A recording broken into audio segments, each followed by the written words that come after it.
Well, good morning all, and it's my privilege on behalf of President Trump to welcome Governor Paul LePage of Maine to the White House today.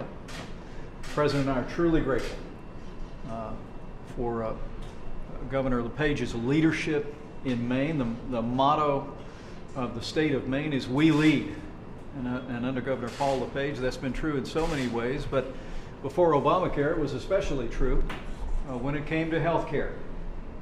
We're grateful for his leadership. We're especially grateful that Governor LePage and people across Maine are supporting the new Graham-Cassidy bill, which will not only repeal and replace Obamacare, but it will provide Maine with all new flexibility to return to the historic reforms that Maine was leading the nation with in their Public Law 90. It is truly remarkable. When you look at the Graham-Cassidy bill, what the governor appreciates is this is not just a fresh start for America on healthcare reform, but it's also a fresh start for Maine. Maine was leading the way in individual market reform with its high-risk pools until Obamacare came along. And since then, their high-risk pool was shut down, was put on the shelf, and it was replaced with the failed exchanges of Obamacare that have seen premiums rise by 55% since 2013 for the people of Maine. What Graham-Cassidy will do for Maine is it will repeal the individual mandate and the taxes and penalties associated with it. It'll repeal the business mandate. But what's got Governor LePage and governors across America so enthusiastic is that Graham-Cassidy will use block grants to give states like Maine the ability to craft solutions that will work for the unique situation in the state of Maine. The truth is that what will work in Alaska won't work as well in Maine, what will work in Indiana won't necessarily work as well in Texas. The Graham-Cassidy bill, the President and I are strongly supporting, will give governors like Governor LePage the ability to return to solutions that are working and also advance innovations in Medicaid and other areas of healthcare reform that will better serve the people of their state. So let me say, Governor, the President and I are truly grateful for your leadership in Maine. We're truly grateful for your support of this opportunity to repeal and replace Obamacare. We're grateful to the people of Maine, so many of which are supporting this effort to return to what was working in Maine.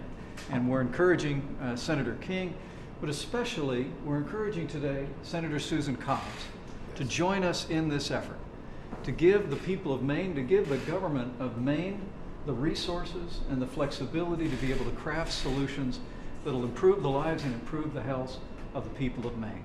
So Governor LePage, thank you for your leadership, and we're so grateful for your support. Well, it's great to be here, and it's very, very important for the people of Maine to have the ability to go back to Public Law 90 or something similar to it. The high-risk pool was really helping lower the premiums, lower the deductibles on people in Maine.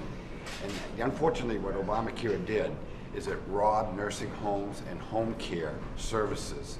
And we need to go back. We've made those reforms. We are helping Mainers, particularly our elderly, since we're the oldest state in America. And so our needs are much different than some of the younger states. And our children. We need to protect our children because they're the future of Maine. And so these are all very, very important things. And we in Maine know what our needs are better than people here in Washington. And the Vice President and the President both recognize that one size does not fit all, and our needs are all different. And so I'm really in big support of Graham-Cassidy, and I really urge the Senator to really take a hard look, both Senators Collins and King, to help Maine people go back to affordable health care and health care that works.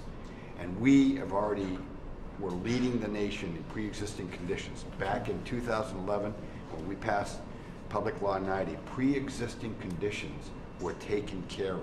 It's a state requirement, and therefore, and they did not affect people's premiums because we did it in a very innovative way. It's what we call behind the curtain. People didn't even know it. All we need to know, if you had a pre-existing condition, the state took care of it. Mr. Vice President, thank you all. What's your guys. answer to all Thank of you the guys. medical groups, the American Medical Association, Thank you all.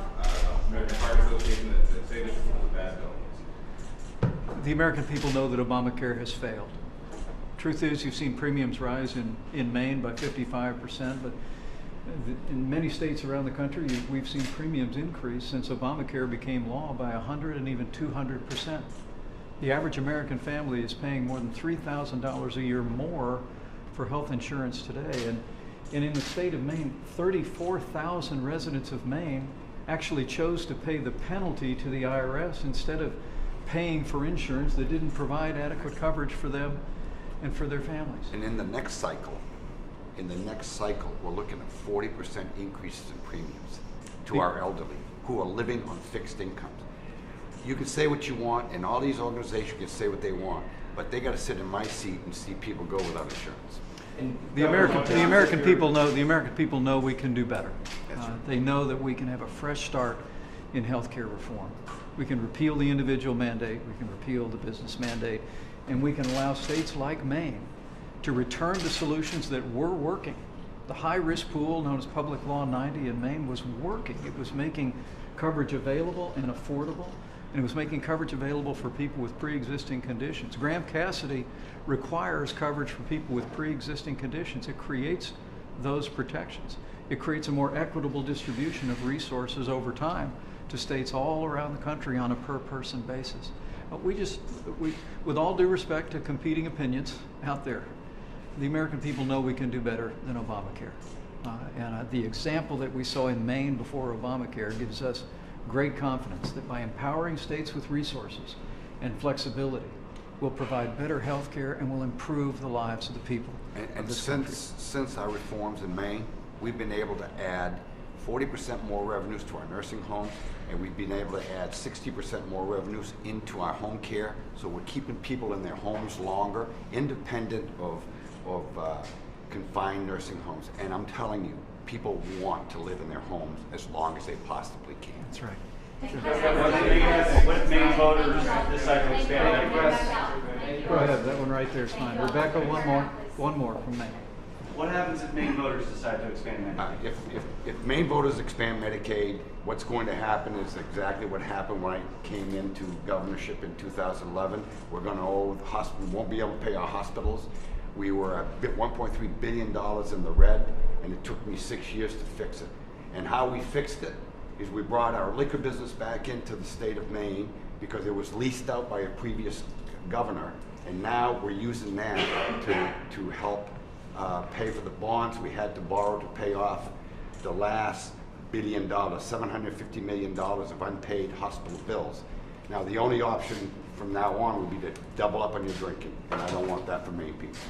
Some analysis say that Maine could lose $1 billion in this plan. No, Maine's a net gain in this plan. In matter of fact, if you read the Wall Street Journal, Maine benefits. This is why I'm so aggressive on it. Maine actually comes out ahead on this for the first time in decades, that Maine's going to be ahead in the future of healthcare in this country. And let's be clear on one last point. Whether it be the individual market, on which Maine was a national leader with the high-risk pool in Public Law 90, or whether it be in the ability to innovate and reform Medicaid, as we did when I was governor of the state of Indiana, by block granting resources back to the states, we're inviting 50 different states to create new innovations that'll make healthcare more accessible, more affordable, and will improve people's lives. That's the real solution to the failed policies of Obamacare, is empower states like Maine, like my home state of Indiana, and every state in the union, with the resources and the flexibility to craft solutions that'll work for the people of their state. And we couldn't be more grateful to Governor LePage for his support, for the support of governors around the country that are beginning to step forward on this measure. More than 15 governors around America, and that list is growing.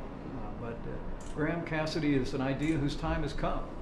President Trump and I are absolutely determined to carry this case all across the country and to call on members of the Senate, most especially Senator Susan Collins from the great state of Maine, to join us in giving the people of Maine and the people of America a fresh start on health care reform that promotes freedom, promotes individual choice, individual markets, and reforms and state-based solutions in healthcare. So thank you, Governor. It's great to have you at the White House. Thank you. Pleasure to be here. Thank you all.